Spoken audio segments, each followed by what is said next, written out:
All right, going in depth, the sales tax to fund Cochise County's new jail could suddenly be brought to a halt if a judge accepts a proposed settlement just made in a lawsuit claiming that the county's election wasn't done properly. And tonight, Sheriff Mark Daniels speaking out exclusively with News 4 Tucson, concerned with what the future of the jail might look like. News 4 Tucson's chief investigative reporter, Coris Nylander, has been following the story very closely. He is live from Midtown with this in-depth report. Coris.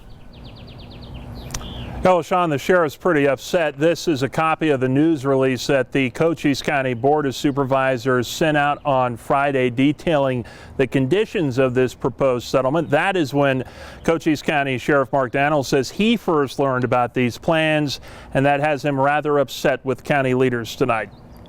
There's no dialogue with my office, even though I have a constitutional mandate to run it. Cochise County Sheriff Mark Daniels isn't holding back his frustration with the County Board of Supervisors after learning about a sudden proposed settlement to end litigation challenging the voter-approved sales tax to fund a new jail.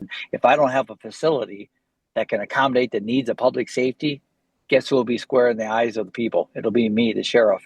And I find that disturbing. The proposed settlement was announced Friday and would end collection of the sales tax, call for a new election in November, and pay out around $130,000 taxpayer dollars to the plaintiff's legal fees. In 2023, voters passed the special jail district, but it was legally challenged by a group of residents who claim around 10,000 voters were disenfranchised because they weren't sent ballots due to being listed as inactive voters. Sheriff Daniels believes the issue should be settled by a judge. We're at the end of this now. We shouldn't be settling anything until the judge makes a decision on, was the law violated under elections? I'm being told it was not. And I know they're going to say, hey, we're going to build you a jail.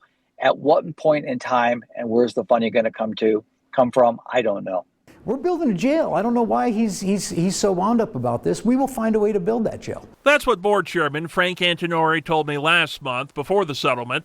He explained other possible options to fund the jail. Whether that's to go out and get a bond, to find revenue within the general fund to pay for that bond, or to go to the taxpayers and ask them for a funding source to pay for that bond.